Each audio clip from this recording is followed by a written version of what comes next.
El 12 de junio de 2013, un frío comunicado de prensa emitido desde Boulogne-Billancourt, Francia, selló el destino de cientos de familias colombianas. En un instante, los pesados candados se cerraron en las puertas de dos gigantescas fábricas, arrojando a 460 trabajadores a un desempleo fulminante y sin previo aviso. El contraste era abrumador y casi incomprensible. Apenas 2 años antes, en 2011, esta misma empresa se coronaba como el fabricante de llantas número uno de Colombia. Generaban ingresos multimillonarios, operaban con tecnología de punta y exportaban más del 60% de su enorme producción. Era el corazón industrial palpitante del Valle del Cauca y de Bogotá. Sin embargo, en tan solo 24 meses, un imperio con 71 años de historia, forjado con el sudor y la sangre de varias generaciones, se derrumbó por completo, silenciando para siempre el rugido de las máquinas que alguna vez fueron el orgullo de toda una nación. ¿Cómo es posible que una fortaleza de la industria nacional, respaldada por el coloso mundial Michelin, se haya reducido a chatarra oxidada en el implacable tablero de la globalización? ¿Qué fuerzas invisibles asfixiaron a un gigante que parecía invencible? Esta no es solo la historia de una empresa en bancarrota o de llantas que dejaron de rodar en las carreteras. Es el relato íntimo y doloroso del día en que Colombia comenzó a perder su alma industrial.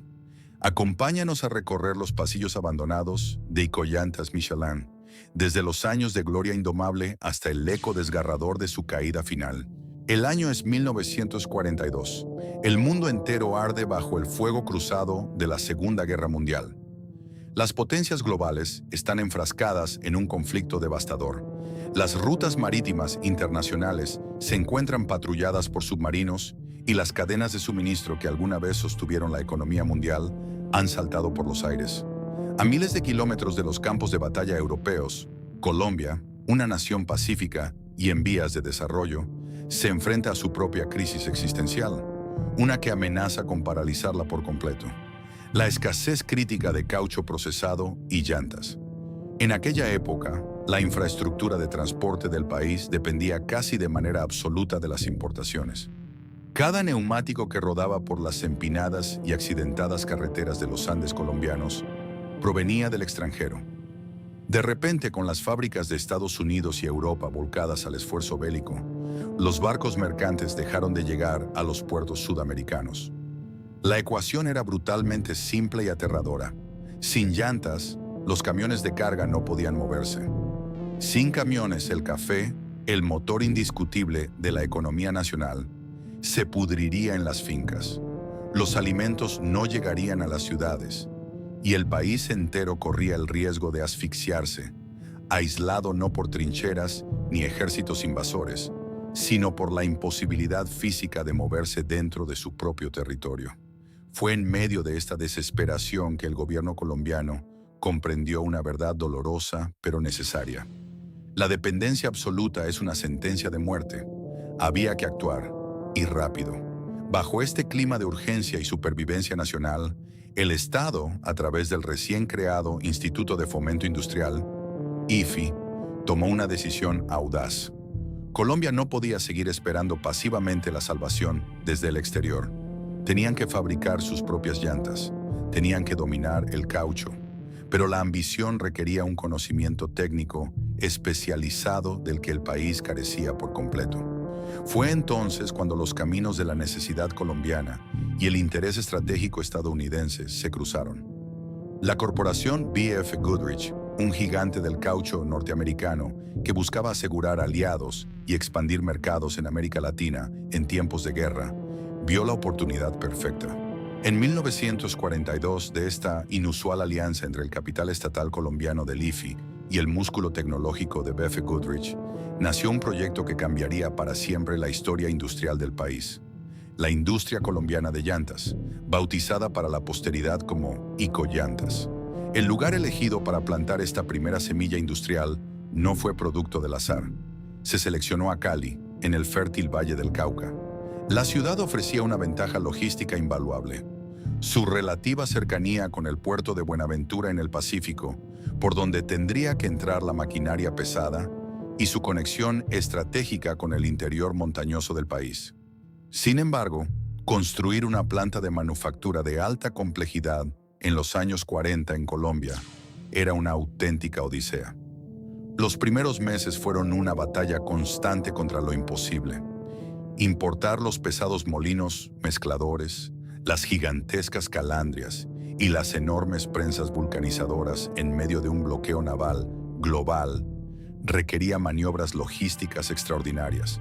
Las piezas de acero cruzaban océanos plagados de peligros, mientras en Cali, los cimientos de la inmensa estructura de concreto comenzaban a levantarse del barro. Pero el verdadero desafío no era traer máquinas de hierro, era crear una cultura industrial desde cero. Hasta ese momento, gran parte de la fuerza laboral local provenía del campo. Hombres acostumbrados al machete, a los cultivos de caña de azúcar y al ritmo natural del sol. Ahora, de la noche a la mañana, debían ser entrenados para operar maquinaria pesada, leer manómetros de presión, medir temperaturas extremas y trabajar bajo el estruendo implacable de la producción en cadena. Era un choque de dos mundos. Aquellos pioneros estaban aprendiendo un nuevo lenguaje, el del vapor, el azufre, el negro de humo y el caucho. Y entonces, tras meses de pura tensión, llegó el momento culminante. Después de una incertidumbre sofocante, sudor y un esfuerzo humano sobrehumano, las calderas principales se encendieron. El olor acre, espeso e inconfundible del caucho vulcanizado llenó el aire del Valle del Cauca por primera vez. Las pesadas prensas bajaron con un sonido metálico ensordecedor. Cuando el primer molde se abrió, liberando una densa nube de vapor blanco, dejó al descubierto la primera llanta comercial fabricada íntegramente en suelo colombiano. En ese instante, no hubo solo aplausos en la nave industrial, hubo un profundo suspiro de alivio nacional. Aquel disco negro de caucho humeante no era simplemente una pieza de repuesto automotriz. Era una declaración rotunda de independencia. Era la prueba tangible de que Colombia podía valerse por sí misma, de que la ingeniería y la voluntad de un pueblo podían desafiar las limitaciones impuestas por el resto del mundo. El rugido incesante de esas primeras máquinas en Cali demostró que el país ya no era un simple espectador en la era industrial. Se había puesto de pie para reclamar su lugar. Y Collantas no nació para buscar lujos. Nació para garantizar la supervivencia de una nación entera. Sin embargo, nadie en aquellos pasillos calurosos y ruidosos de la década de los 40 podía prever que esta valiente iniciativa, nacida de la emergencia de un conflicto mundial, estaba destinada a convertirse en un titán que dominaría las carreteras durante 7 décadas, antes de enfrentarse a un enemigo silencioso, mucho más letal que cualquier guerra armada. A medida que la Segunda Guerra Mundial quedaba en los libros de historia y el fantasma de la escasez se disipaba, y Collantas ya no era un simple proyecto de emergencia para la supervivencia nacional.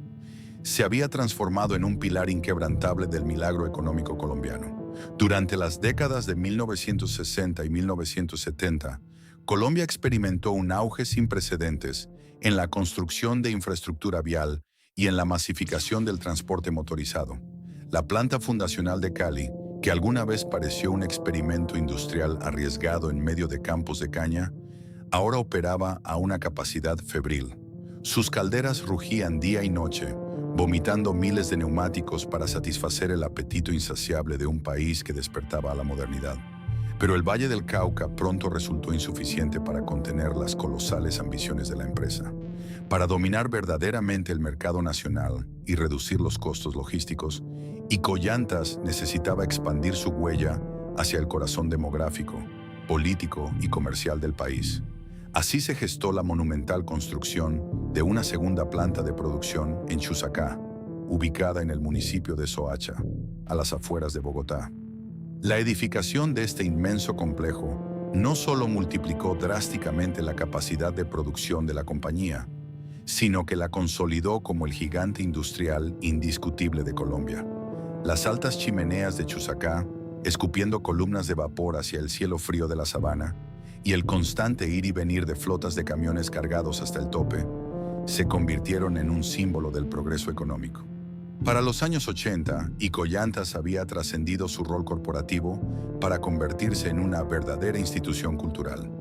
Las creativas y emotivas campañas publicitarias de la época grabaron la marca a fuego en la memoria colectiva del colombiano promedio. Sus llantas, robustas y confiables, rodaban en los coloridos buses de transporte público, en los pesados camiones que desafiaban la geografía andina para transportar café y en los automóviles familiares que recorrían las carreteras en épocas de vacaciones. Más allá del producto, el impacto humano era incalculable. Tener un empleo en Icollantas era sinónimo de prestigio, movilidad social y seguridad para toda la vida. Los trabajadores gozaban de beneficios excepcionales, cooperativas sólidas y un sentido de pertenencia profundo que rayaba en la devoción. Generaciones enteras de una misma familia se relevaban en los extenuantes turnos de las plantas de Cali y Chusacá, forjando una cultura obrera orgullosa que se palpaba en el aire denso, caliente y saturado de olor a azufre de las líneas de ensamblaje. En 1986, en un acto de afirmación nacional, grandes inversores locales, liderados por entidades como Corfivale y el Grupo Masuera, adquirieron la totalidad de la empresa, devolviendo el control absoluto a manos colombianas y logrando dominar más del 51% del mercado nacional de neumáticos. Icollantas era, a todas luces, el rey invencible del caucho. Sin embargo, el mundo de los negocios a finales del siglo XX no perdonaba el estancamiento y el inminente tsunami de la globalización comenzaba a abrir sus fauces. A finales de los 90, la compañía sufrió duros golpes financieros, registrando pérdidas cercanas a los 16.000 millones de pesos en 1997. Para sobrevivir y competir en una economía mundial cada vez más abierta e implacable, la empresa necesitaba una inyección masiva de capital y una actualización tecnológica que sus dueños locales no podían sostener. Fue en este momento de vulnerabilidad cuando, en agosto de 1998, el escenario cambió para siempre. La compañía francesa Michelin, uno de los titanes más poderosos del planeta en la fabricación de neumáticos, posó su mirada estratégica sobre Sudamérica. A través de una ágil operación financiera en las bolsas de valores de Colombia, Michelin adquirió el 99% de las acciones de Icollantas por aproximadamente $73,4 millones. El gigante con sede en Boulogne-Billancourt no solo compró edificios de concreto y máquinas vulcanizadoras, compró la llave de entrada para dominar el mercado de la Comunidad Andina de Naciones. Con la llegada de los franceses, las históricas plantas de Cali y Chusacá experimentaron una transformación radical y despiadada en su eficiencia. Michelin implementó de inmediato sus rigurosos estándares globales de calidad, introdujo fórmulas secretas de compuestos de alta tecnología y optimizó cada eslabón de la cadena de suministro. La antigua Icollantas, ahora operando bajo el amparo y el prestigio del famoso muñeco Vivendum, se modernizó a un ritmo vertiginoso. Los resultados de esta absorción multinacional fueron, al principio, deslumbrantes. Para el año 2011, la operación en Colombia alcanzó su cenit absoluto y su mayor gloria. La compañía reportó ingresos estratosféricos que superaron los 415.000 millones de pesos colombianos. Las fábricas operaban en un frenesí mecanizado las 24 horas del día y más del 60% de la gigantesca producción local se exportaba a mercados altamente competitivos como Estados Unidos, México y el resto del continente. Era la época dorada, la cúspide indiscutible del éxito financiero y productivo en las 7 décadas de historia de la planta. Pero detrás de estas cifras récord y de la brillante fachada de prosperidad corporativa, se ocultaba una vulnerabilidad existencial que pasaba desapercibida para los miles de operarios que sudaban frente a las calandrias. Al vender el alma de la empresa a un conglomerado global, el destino de las fábricas colombianas ya no se decidía en las cálidas calles de Cali ni en las oficinas de Bogotá. Ahora el futuro de miles de familias pendía de las decisiones tomadas en salas de juntas de cristal a más de 8.500 kilómetros de distancia, al otro lado del Océano Atlántico. La supervivencia de Icollantas Michelin había dejado de ser una cuestión de soberanía y orgullo nacional para convertirse en una simple celda en una hoja de cálculo internacional, evaluada implacablemente por métricas de rentabilidad global. Mientras las máquinas rugían más fuerte que nunca en lo que parecía ser su mayor apogeo, las corrientes invisibles del libre comercio y los altos costos internos ya estaban tejiendo la red que, en cuestión de un par de años, asfixiaría al gigante sin piedad. El año 2011 quedó grabado en los registros contables como el pináculo indiscutible de Icoyantas Michelin, con ingresos monumentales que superaban los 415 mil millones de pesos. Las plantas de Cali y Chusacá parecían fortalezas inexpugnables, maquinarias perfectamente engrasadas que operaban al límite de su capacidad para inundar de caucho tanto el mercado nacional como el internacional. Sin embargo, en el despiadado mundo de la economía industrial globalizada, los números brutos de ventas a menudo actúan como un espejismo deslumbrante, ocultando grietas estructurales mortales que se ensanchan en la oscuridad. Icoyantas estaba vendiendo más que nunca, pero una hemorragia interna y silenciosa ya había comenzado a drenar su vitalidad. Para comprender esta paradoja, es necesario retroceder ligeramente la mirada hacia las decisiones corporativas y gubernamentales que sentaron las bases de esta tormenta perfecta. Convencida del potencial a largo plazo de su filial colombiana y decidida a mantenerla a la vanguardia, la matriz francesa había autorizado una inyección de capital colosal. A lo largo de la década del 2000, Michelin invirtió la asombrosa cifra de 250 mil millones de pesos en la modernización total de las fábricas. Las oscuras y humeantes naves industriales de antaño fueron equipadas con tecnología robótica de última generación, sistemas de vulcanización controlados por computadora y procesos de ensamblaje que rivalizaban con las plantas más avanzadas de Europa. Para los trabajadores y los ingenieros locales, esta inmensa lluvia de millones era la prueba definitiva de que la compañía estaba anclada a Colombia para siempre. ¿Quién en su sano juicio invertiría $250 millones en un proyecto que planeaba abandonar?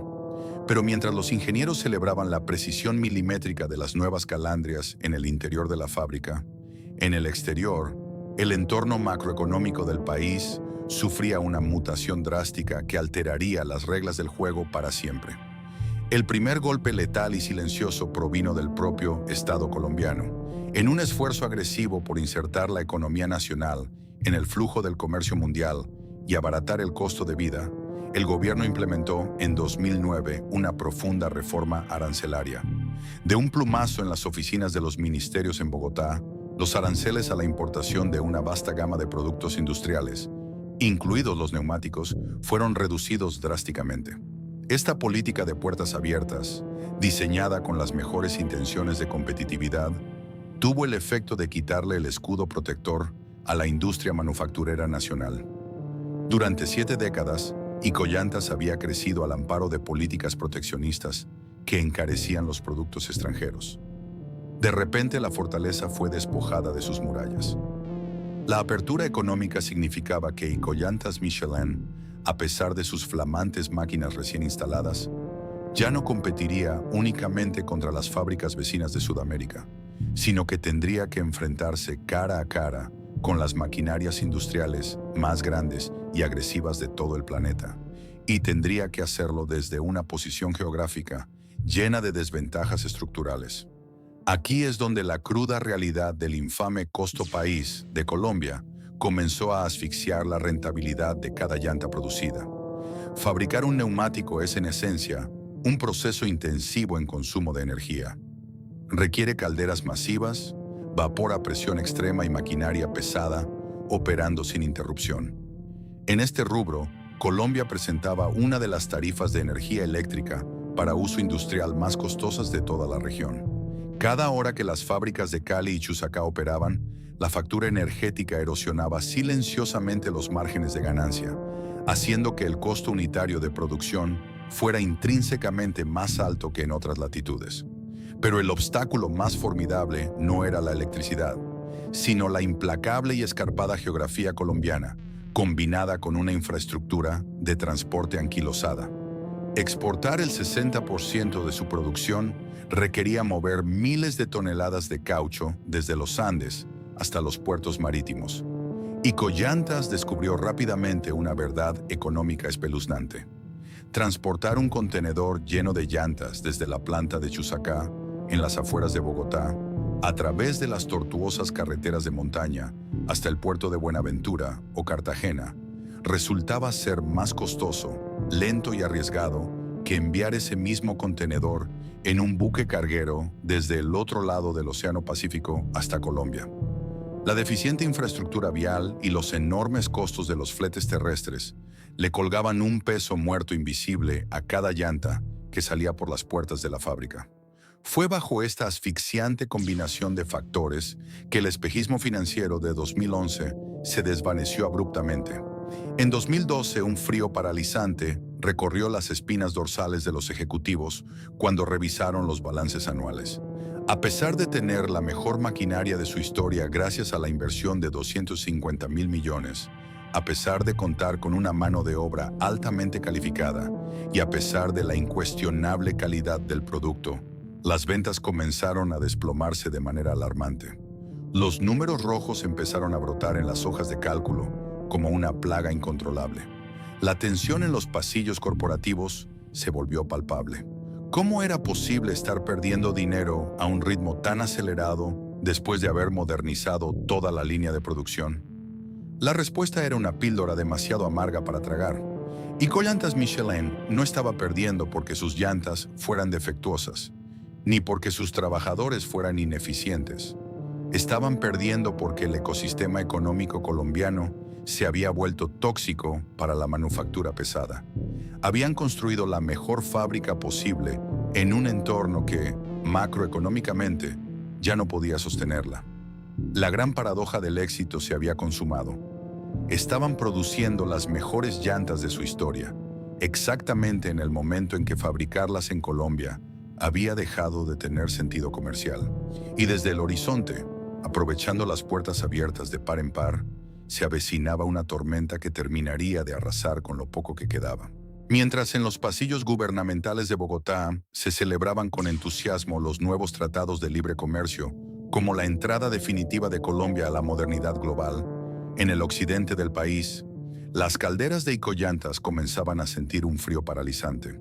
La verdadera invasión que destruiría el imperio del caucho no llegó marchando con botas militares, ni anunció su asalto con tambores de guerra.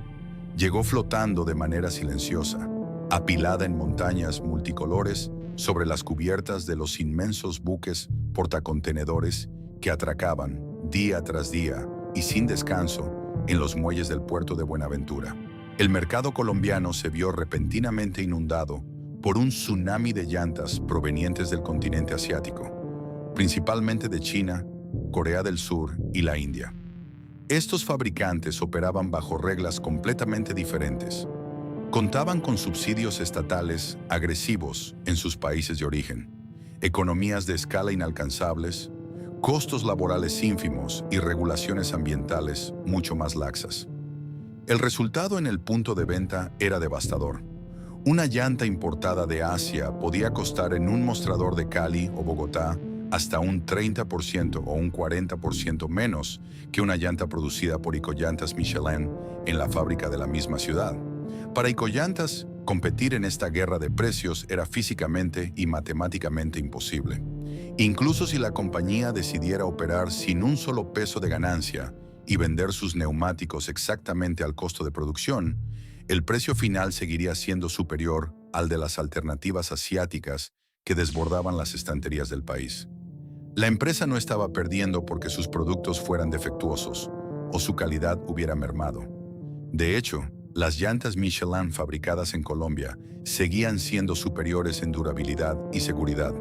Pero en una economía de calle donde el transportista promedio contaba cada moneda para sobrevivir, el precio dictaba la sentencia final, y la lealtad histórica a una marca nacional pasó a un doloroso segundo plano. Simultáneamente, la compañía fue víctima de una trampa macroeconómica mortal, una ironía cruel impulsada por la propia riqueza geológica de Colombia. Durante esos años, el país experimentó un auge sin precedentes en las exportaciones de petróleo y carbón. Esta bonanza minero-energética provocó una entrada masiva de dólares a la economía nacional, lo que desencadenó un fenómeno económico conocido como la enfermedad holandesa. El peso colombiano se revaluó dramáticamente frente al dólar. Una moneda local fuerte puede sonar como una buena noticia para los ciudadanos que viajan al exterior o compran electrodomésticos importados, pero es un veneno letal, una sentencia de muerte, para cualquier industria manufacturera que dependa de la exportación. Y para Icollantas, la exportación lo era todo. Hay que recordar que más del 60% de la titánica producción de las plantas de Cali y Chusacá estaba destinada a mercados internacionales, especialmente Estados Unidos, México y la región andina. De la noche a la mañana, debido a la revaluación de la moneda, cada llanta exportada por Colombia se volvió prohibitivamente cara para los compradores extranjeros. Los clientes internacionales, que antes valoraban la excelente relación calidad-precio de los neumáticos colombianos, comenzaron a cancelar sus pedidos masivamente, desviando sus contratos hacia fábricas en Brasil, México o el propio continente asiático, donde las divisas eran más favorables. El pilar maestro que sostenía el volumen de producción de Icollantas se había quebrado por la mitad. Fue en medio de este doble estrangulamiento, arrinconados en su propio país por las importaciones baratas y expulsados del mercado internacional por un tipo de cambio desfavorable, que los ejecutivos de Michelin, analizando los reportes financieros que llegaban a París, se dieron cuenta de una verdad económica absolutamente aterradora. Realizaron un ejercicio contable sencillo, pero definitivo. Compararon el costo de fabricar una llanta en sus modernas instalaciones de Cali, incluyendo la energía, la nómina, los altos impuestos y los fletes internos, con el costo de producir esa misma llanta en una de sus plantas en Asia y simplemente enviarla por barco a Colombia. La conclusión de los analistas fue una bofetada a la historia industrial de la nación. Para Michelin, la filial colombiana ganaba mucho más dinero operando como una simple agencia de importación y distribución que como un centro de manufactura. El esfuerzo, el sudor, la infraestructura colosal y las décadas de tradición obrera de repente no tenían ningún sentido comercial. Era una insensatez financiera seguir quemando millones de pesos para mantener encendidas las ruidosas calderas de Chusacá y Cali, cuando podían traer el producto terminado desde el otro lado del planeta, pagar el arancel rebajado y obtener un margen de ganancia superior. Esta revelación corporativa no era un caso aislado, era el síntoma más visible y doloroso de una enfermedad crónica que estaba devorando el tejido productivo del país, la desindustrialización. Colombia estaba mutando silenciosamente. Estaba dejando de ser una nación que fabricaba cosas con sus propias manos para convertirse en una economía dependiente de los servicios, la extracción de recursos naturales y el consumo de productos extranjeros. Las grandes chimeneas que alguna vez simbolizaron el progreso estaban siendo reemplazadas una a una por inmensos y silenciosos centros logísticos y bodegas de almacenamiento llenas de cajas con letras extranjeras. A medida que el año 2012 avanzaba, la atmósfera dentro de las fábricas de Icollantas se volvió densa y asfixiante, cargada con el olor no solo a azufre, sino a un miedo inminente. Las montañas de llantas no vendidas comenzaron a acumularse en los patios de almacenamiento de Cali y Soacha, formando cordilleras de caucho negro que atestiguaban el colapso comercial. Para detener la hemorragia financiera y evitar que el inventario se desbordara, la administración tomó la primera de muchas decisiones fatales. Las máquinas comenzaron a reducir su velocidad. Los frenéticos turnos de 24 horas continuas, que durante años habían garantizado el sustento de miles de familias y dictado el ritmo de vida de comunidades enteras, empezaron a ser recortados abruptamente. Las horas extras desaparecieron. Algunos molinos mezcladores fueron apagados, enfriando sus cilindros de acero por primera vez en años. La invasión invisible había logrado lo que ninguna huelga ni ninguna crisis pasada pudo hacer. Estaba arrebatándole el pulso, lento pero seguro, al corazón industrial más grande de Colombia. Y mientras las calderas perdían presión, en el corporativo europeo se preparaba un dictamen definitivo que no tendría marcha atrás. A más de 8.500 kilómetros de distancia de las chimeneas humeantes del Valle del Cauca y de la gélida neblina de Chusacá, la crisis de Icollantas adoptaba una forma completamente distinta.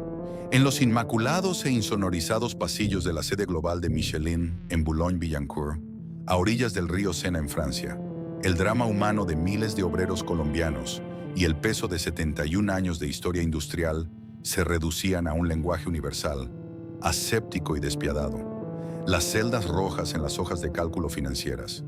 Para la alta gerencia europea, el año 2012 y principios de 2013 habían sido un ejercicio de incredulidad y extrema frustración.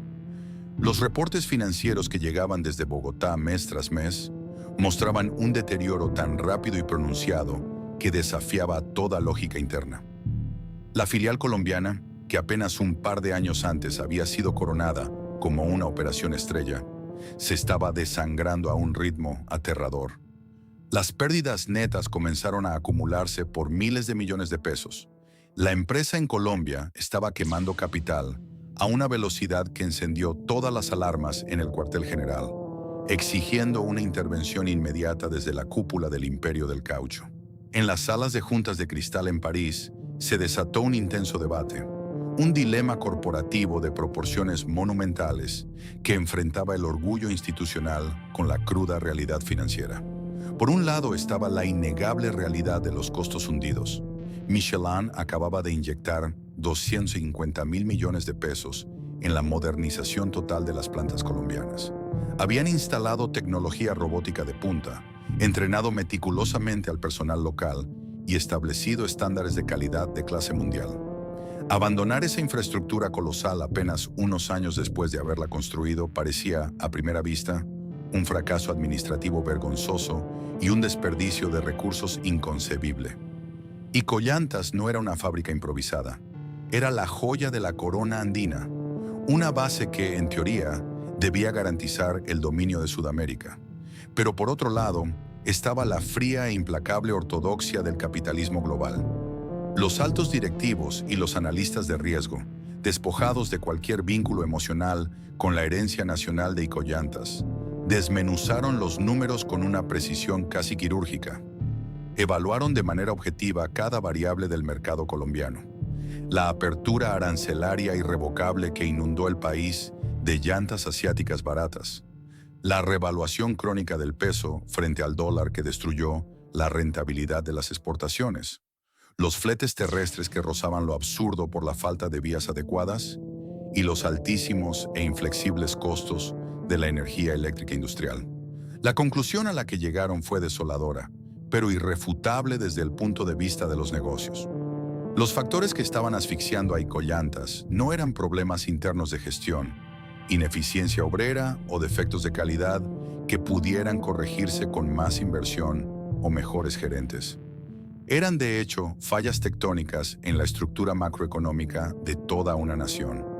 Ningún esfuerzo corporativo, por titánico que fuera, podía modificar la agreste geografía colombiana, ni revertir las políticas de libre comercio impuestas por el Estado. Habían llegado a un callejón sin salida matemático. El dilema se resolvió finalmente de la única manera en que operan los gigantes multinacionales cuando se enfrentan a un entorno hostil e intratable, amputando el miembro infectado para preservar la salud del resto del cuerpo corporativo. Mantener operativas las fábricas de Cali y Chusacá significaba, en la práctica, subsidiar pérdidas multimillonarias indefinidamente, con las ganancias generadas por otras filiales más eficientes en Europa o Asia. Esta era una concesión inaceptable para los accionistas de una corporación global que cotiza en bolsa y que debe maximizar sus retornos. La junta directiva comprendió una verdad dolorosa y cínica. La única forma de que la marca Michelin siguiera siendo altamente rentable en Colombia era dejando de ser un fabricante local para transformarse exclusivamente en un hábil importador de llantas fabricadas al otro lado del mundo. Fue en esas austeras y silenciosas reuniones, al otro lado del Océano Atlántico, donde se firmó irrevocablemente la sentencia de muerte de la industria llantera colombiana. No hubo discursos acalorados, ni protestas sindicales, ni el olor acre del caucho quemado. Solo firmas solemnes en documentos legales y acuerdos sobre gigantescas provisiones financieras para cubrir los inminentes y multimillonarios costos de liquidación laboral. A partir de ese momento, La maquinaria burocrática de la multinacional se puso en marcha con una precisión letal y un secreto absoluto. Se activó un protocolo de confidencialidad extrema, conocido en el argot corporativo como una estrategia de salida estructurada. Decidieron que el cierre de las dos inmensas fábricas no podía ser un proceso gradual. Debía ser un golpe total, fulminante y simultáneo. Temían que, si la noticia se filtraba prematuramente, los poderosos sindicatos colombianos, con una larga tradición de lucha, pudieran organizar huelgas masivas, tomarse las instalaciones o incluso sabotear la costosa maquinaria. Todo debía estar amarrado legal y logísticamente antes de soltar la bomba. Mientras en París, los equipos de abogados, laboralistas, auditores externos y especialistas en manejo de crisis redactaban los fríos comunicados de prensa y calculaban las indemnizaciones en el más estricto secreto. En Colombia, la vida obrera continuaba inmersa en una trágica y profunda ignorancia. La disonancia entre ambos mundos era simplemente desgarradora. En Francia, el futuro de Icollantas ya era un expediente cerrado, un simple archivo archivado bajo la etiqueta de reestructuración latinoamericana. Pero en las calles de Cali y Soacha, cientos de hombres y mujeres seguían madrugando en la oscuridad, poniéndose sus pesados uniformes, despidiéndose de sus familias y tomando los buses hacia las plantas. Se aferraban desesperadamente a la ilusión de que la reciente lentitud de las máquinas fuera solo un bache pasajero, una crisis más de las muchas que habían superado estoicamente en 7 décadas. No tenían la menor idea de que las inmensas fábricas que sentían como su segundo hogar ya no les pertenecían, y que el cronómetro de su ruina había iniciado una cuenta regresiva que nadie, excepto un puñado de ejecutivos en Europa, conocía. La guillotina ya estaba suspendida en el aire, aguardando con paciencia de acero el día y la hora exacta para caer. El amanecer del año 2013 trajo consigo un sol engañoso sobre el fértil valle del Cauca y la fría sabana de Bogotá. En el exterior de las inmensas instalaciones de Icollantas Michelin, la vida colombiana continuaba su curso acelerado y ruidoso, ajena a la tormenta que se gestaba tras los gruesos muros de concreto. Sin embargo, en el interior de las plantas de Cali y Chusacá, la atmósfera se había vuelto pesada, casi irrespirable. No era solo el calor sofocante habitual de las calderas, ni el fuerte olor acre del azufre y el caucho vulcanizado. Era una tensión invisible, densa y eléctrica, que se adhería a la piel de cada trabajador. Los obreros industriales, especialmente aquellos que han pasado décadas enteras conviviendo con maquinaria pesada, desarrollan un sexto sentido. Conocen el latido exacto de su fábrica. Saben diferenciar el rugido saludable de una extrusora trabajando a plena capacidad, del sonido metálico y cansado de un equipo operando a medias. Y durante el primer semestre de ese año fatídico, el pulso de Icollantas comenzó a fallar de manera alarmante. Los primeros síntomas de la agonía no llegaron a través de memorandos corporativos ni reuniones informativas oficiales, sino a través de alteraciones microscópicas y aterradoras en la rutina diaria. El cambio más evidente fue el ritmo de producción. Las inmensas calandrias, esos gigantes de acero que aplastaban y daban forma a las láminas de caucho ardiente, comenzaron a operar con una lentitud inusual. Los turnos nocturnos, que antes bullían de actividad frenética para cumplir con las abultadas cuotas de exportación, fueron drásticamente reducidos o, en algunos pabellones, cancelados por completo. Zonas enteras de las naves industriales, que durante años habían estado bañadas por la implacable luz blanca de las lámparas de mercurio las 24 horas del día, quedaron sumidas en la penumbra. El silencio, un elemento completamente antinatural y perturbador en una fábrica de neumáticos, comenzó a arrastrarse por los pasillos como una bestia depredadora, devorando el estruendo familiar que había sido la banda sonora de 3 generaciones de trabajadores. A este panorama desolador se sumó la extraña y repentina sequía logística.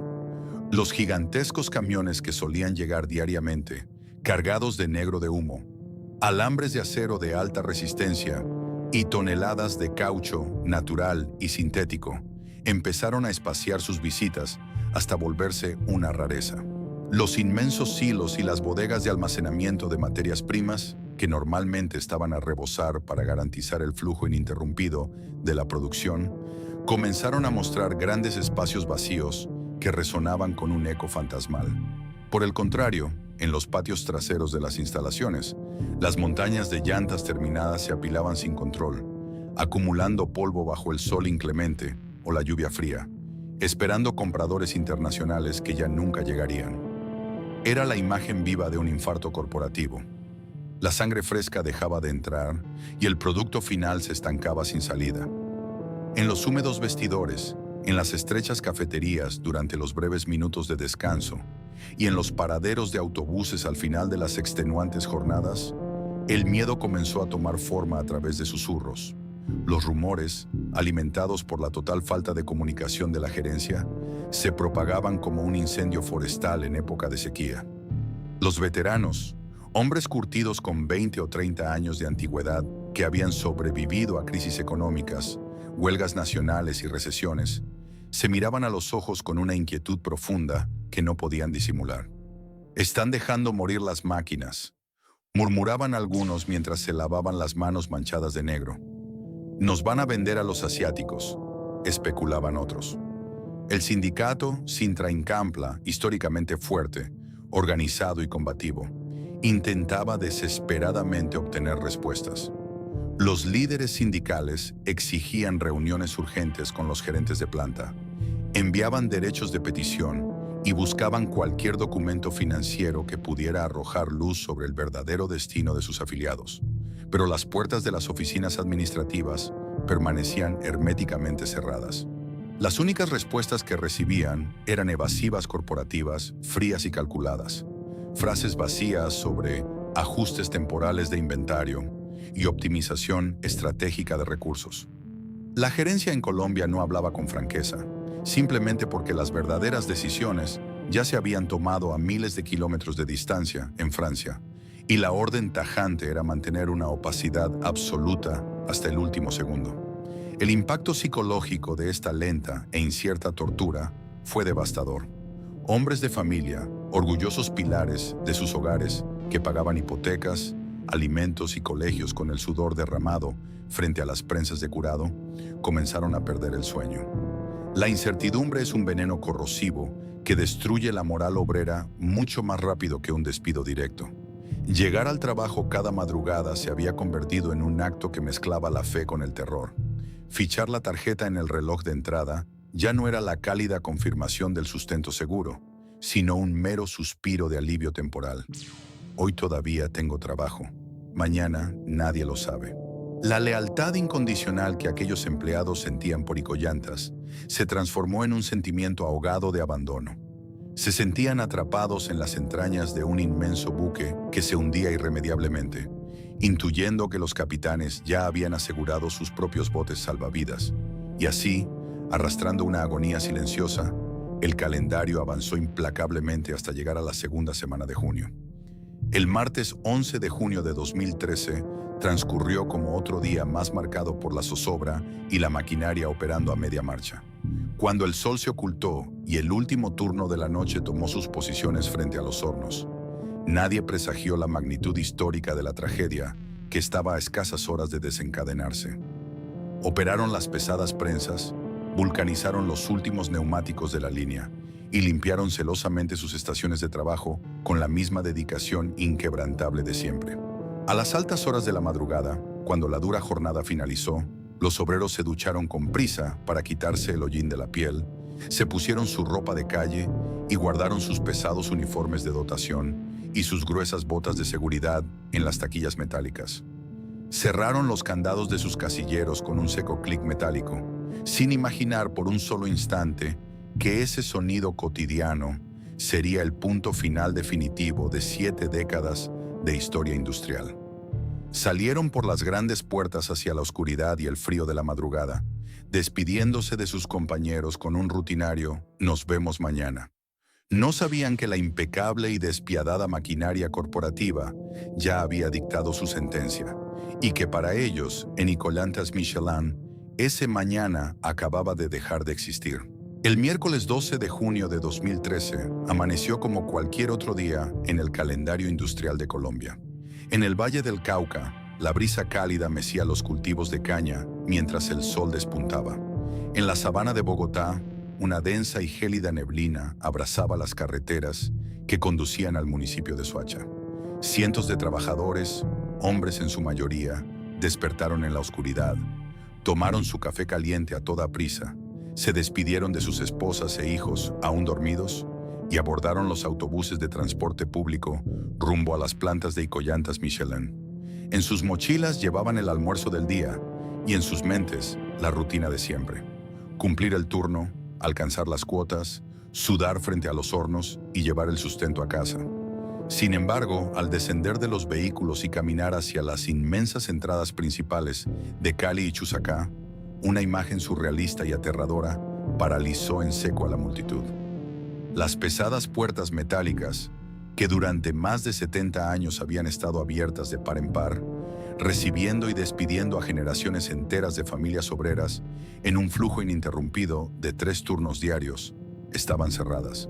Y no solo cerradas, estaban bloqueadas con cadenas de acero gruesas y candados masivos que nunca antes habían existido. Detrás de las rejas no estaban los supervisores de turno habituales.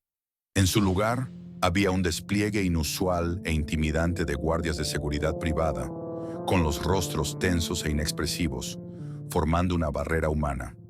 La escena era de un silencio sepulcral, roto únicamente por los murmullos de desconcierto de los primeros obreros que llegaban. ¿Qué pasó? ¿Hay un daño en las calderas?, se preguntaban unos a otros, frotándose las manos para combatir el frío de la madrugada sabanera. Intentaron pasar sus carnets de identificación por los lectores ópticos, pero los sistemas electrónicos habían sido desconectados. Estaban oficialmente bloqueados. Fue entonces cuando los representantes de recursos humanos, flanqueados por la seguridad, comenzaron a acercarse a la reja para entregar gruesos sobres de Manila a través de los barrotes. Dentro de cada sobre había una carta fría, redactada en el impenetrable y aséptico lenguaje de los abogados corporativos. El documento notificaba a cada trabajador, con efecto inmediato y sin apelación posible, la aplicación del artículo 140 del Código Sustantivo del Trabajo de Colombia. Para el obrero común, aquellas líneas legales eran, al principio, confusas. El artículo 140 establecía que la empresa continuaría pagando el salario base de los empleados, pero, y aquí radicaba la estocada mortal, les prohibía estrictamente ingresar a las instalaciones o prestar cualquier tipo de servicio. Era la peor de las humillaciones, disfrazada de legalidad.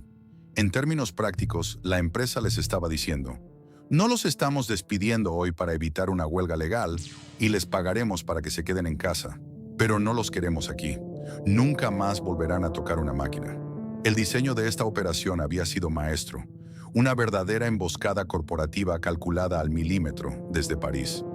Al aplicar el artículo 140, Michelin neutralizaba de un solo golpe cualquier posibilidad de que el poderoso sindicato Sintra Incampla pudiera tomarse las instalaciones, sabotear la maquinaria o declarar un cese de actividades que entorpeciera los planes de liquidación. Los obreros no podían hacer huelga porque técnicamente la empresa no les estaba permitiendo trabajar. Habían sido despojados de su herramienta de presión más poderosa, su propia fuerza de trabajo. Estaban atrapados en un limbo legal y físico, parados en la acera frente al lugar que había sido su segundo hogar, sosteniendo una carta que borraba de un plumazo sus trayectorias de 20, 30 y hasta 40 años de lealtad absoluta. Mientras la incredulidad inicial de la madrugada daba paso al shock en las calles de Cali y Soacha, a las 8:00 de la mañana, la verdadera magnitud de la tragedia estalló en las ondas de radio y las pantallas de televisión de todo el país. Desde su sede principal en Boulogne-Billancourt, Michelin liberó el comunicado de prensa oficial que la prensa financiera estaba esperando. El texto era un monumento a la frialdad corporativa. En un par de párrafos, que no tomaba más de un minuto leer, la multinacional anunciaba el cese definitivo de sus actividades de manufactura en Colombia, justificando la decisión por la imposibilidad de competir con las importaciones asiáticas y los altos costos logísticos. Anunciaban también que la marca continuaría vendiendo llantas en el país, pero ahora serían importadas. 460 empleos directos y miles de indirectos fueron borrados de la economía colombiana con la misma facilidad con la que se presiona la tecla de borrar en un computador. Al escuchar la noticia, el estupor de los trabajadores en las puertas de las fábricas se transformó en una furia volcánica y un dolor incontrolable. La masacre laboral se había consumado en sus propias caras. Hombres recios, endurecidos por décadas de trabajo físico extenuante bajo el calor asfixiante de los molinos de caucho, rompieron a llorar frente a las cámaras de los noticieros locales que comenzaron a agolparse en el lugar. Las lágrimas trazaban surcos limpios en sus rostros, que esa mañana, por primera vez en años, no estaban manchados del omnipresente polvo negro de humo. La indignación estalló. Sintra Incampla, herido de muerte pero negándose a caer sin pelear, organizó mítines improvisados. En Soacha, los ánimos se caldearon a tal punto que cientos de trabajadores y sus familias bloquearon la vital autopista sur, una de las arterias principales que conecta a Bogotá con el sur del país. Paradójicamente, las barricadas que encendieron en medio de la carretera para exigir respuestas estaban hechas con las mismas llantas robustas y de alta calidad que ellos mismos habían vulcanizado con tanto orgullo días atrás. El espeso humo negro del caucho quemado se elevó hacia el cielo, visible a kilómetros de distancia, sirviendo como una amarga y literal señal de humo del funeral de la industria. La tensión alcanzó picos peligrosos cuando el escuadrón móvil antidisturbios de la policía, SMAD, llegó para dispersar las protestas. Hubo gritos, empujones y una sensación de impotencia absoluta. ¿Cómo podían ser tratados como criminales o vándalos los mismos hombres que habían sostenido la economía de la región durante toda su vida? «No queremos limosnas, queremos trabajar», gritaba desesperado un operador de calandrias a las cámaras de televisión, aferrando su carta de suspensión con las manos temblorosas. «Yo le di 30 años de mis pulmones a esta empresa. Mis hijos comen de esto. ¿Qué voy a hacer ahora a mis 55 años? ¿Quién me va a contratar?». A medida que la tarde caía, las protestas se fueron apagando, consumidas por el agotamiento físico y emocional. La barricada de llantas quedó reducida a cenizas humeantes. Los trabajadores, arrastrando los pies y con la mirada vacía, comenzaron a dispersarse hacia sus hogares para enfrentar la tarea más difícil de todas: mirar a los ojos a sus esposas e hijos y decirles que el trabajo seguro que los sostenía había desaparecido para siempre. Antes de marcharse, muchos se quedaron de pie, aferrados a los gruesos barrotes de hierro de la reja perimetral, mirando por última vez hacia el interior del complejo. A lo lejos, las imponentes chimeneas, que solían escupir imponentes columnas de vapor blanco las 24 horas del día como prueba de vida, estaban muertas. Adentro, en la penumbra de las naves industriales vacías, el silencio era ensordecedor. Los inmensos hornos de curado comenzaban a enfriarse irremediablemente. Las máquinas estaban detenidas. Aquel 12 de junio de 2013 no solo marcó el trágico despido masivo de cientos de obreros. Fue el día en que Colombia vio cómo se le arrancaba, sin piedad y a plena luz del día, una pieza fundamental de su soberanía productiva. La masacre estaba completa y el gigante de caucho había dado su último respiro. Tras el humo tóxico de las barricadas quemadas en la autopista sur y el eco desesperado de las protestas ahogadas por el agotamiento, el polvo de la indiferencia comenzó a asentarse sobre las instalaciones de Icollantas Michelin. Para el ciudadano común que no vivía en las inmediaciones de Cali o Soacha, la tragedia obrera se desvaneció rápidamente de los titulares de los noticieros, devorada por el ciclo vertiginoso de las noticias diarias. Y la razón principal de esta amnesia colectiva fue una cruel ilusión óptica del mercado. El famoso muñeco Vivendum, sonriente e inmaculado, jamás abandonó las carreteras colombianas. En una muestra implacable de la eficiencia del capitalismo globalizado, Michelin no se retiró de Colombia. La marca continuó operando con un vigor renovado, inaugurando relucientes centros de servicio y exhibiendo sus productos en las vitrinas mejor iluminadas del país. Las llantas seguían allí, negras, robustas y de excelente calidad, listas para ser compradas por cualquier conductor. Sin embargo, al acercarse y leer las letras minúsculas moldeadas en los flancos de caucho de esos neumáticos nuevos, se revelaba la dolorosa verdad de la nueva era. Ya no decían «hecho en Colombia», ahora llevaban la firma de fábricas lejanas, «Made in China», «Made in Brazil», «Made in Thailand». Eran llantas perfectas, pero se habían convertido en llantas sin patria. Eran mercancía nómada, hijas del libre comercio, que cruzaban océanos en buques cargueros para rodar sobre un país que había olvidado cómo fabricarlas. Mientras los ingresos de la división comercial de importaciones de Michelin florecían, los inmensos complejos industriales que alguna vez fueron el orgullo de la nación iniciaron un rápido y lúgubre proceso de momificación. En el fértil valle del Cauca y en la fría sabana de Bogotá, las gigantescas naves de concreto y acero se convirtieron en tumbas industriales de dimensiones faraónicas. Sin el calor de las calderas y sin el mantenimiento humano diario, la naturaleza comenzó a reclamar su territorio. La maleza empezó a abrirse paso a través de las grietas del asfalto en los enormes patios de maniobras, donde antes miles de camiones esperaban su turno de carga. El característico y penetrante olor a azufre y caucho vulcanizado, que durante décadas había impregnado el aire y la ropa de comunidades enteras, se disipó para siempre, siendo reemplazado por el aroma de la humedad, el polvo acumulado y el óxido. En el interior de las fábricas, en la más absoluta penumbra, descansaban las imponentes calandrias, las extrusoras y los hornos de curado. Eran monstruos de hierro dormidos que, por ser demasiado pesados y costosos para ser desmantelados y reubicados de inmediato, fueron abandonados como cadáveres de acero en un campo de batalla perdido. Los inmensos pasillos que alguna vez ensordecieron a los obreros con el estruendo de la producción en cadena, ahora solo devolvían el eco hueco del viento, colándose por las ventanas rotas. Era un silencio denso y acusador, un monumento mudo a la capitulación de la industria nacional frente a las fuerzas invisibles del mercado global. Pero la verdadera tragedia, el daño colateral más profundo y menos visible de esta desindustrialización, no estaba en el óxido de las máquinas, sino en el destino fracturado de los hombres que las operaban. Para los 460 trabajadores expulsados abruptamente a la calle, aquel fatídico 12 de junio, el proceso de duelo fue devastador y solitario. Las indemnizaciones económicas y las liquidaciones obligatorias, dictadas por la ley, proporcionaron, en el mejor de los casos, un frágil colchón financiero que apenas duró unos cuantos meses. Una vez que el dinero se esfumó, la realidad del mercado laboral colombiano los golpeó con una fuerza despiadada. Muchos de estos hombres se encontraban en sus 40 o 50 años de edad. Habían pasado 2 o 3 décadas de sus vidas perfeccionando una habilidad técnica sumamente especializada. Mezclar polímeros, controlar temperaturas de curado, operar prensas neumáticas de alta presión. Eran maestros del caucho.